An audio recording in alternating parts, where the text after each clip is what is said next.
Here are some tips for using the Arteck Bluetooth keyboard. So this is the one with Bluetooth profiles in it. There is another one which only has the ability to pair with one Bluetooth device at a time. So if you pair in another device, just press and hold the Bluetooth key that you want to assign it to, and that will set it into pairing mode. And then when you're done with that, you can switch between the different devices pressing the button. So quite easy there. The illumination can be changed by pressing the illumination key.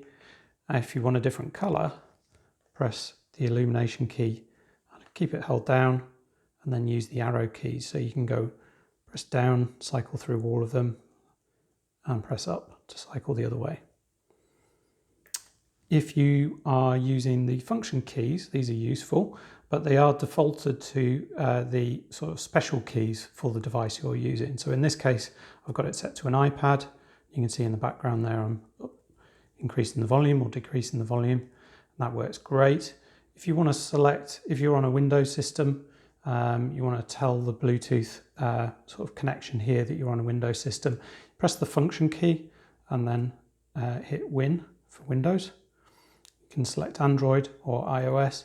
Now you'll see that the volume control no longer works within here because it's kind of talking to Windows to tell it to change the volume. Obviously that doesn't work when you're on an iPad. Switching it back, there we go. If you wanted to use the F keys, however, on a Windows PC, you're going to have to hit function and keep that pressed down and then press the function key, which might be a bit of a pain for regular function key users on Windows. There's no way that I know of to toggle that over and switch the behavior. You've got your Windows key or your Mac control command key there. And then down in the corner, you use the function key to get to the home and end keys.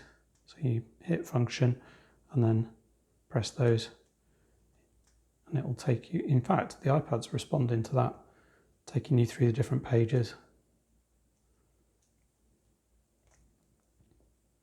Overall, this is a good buy.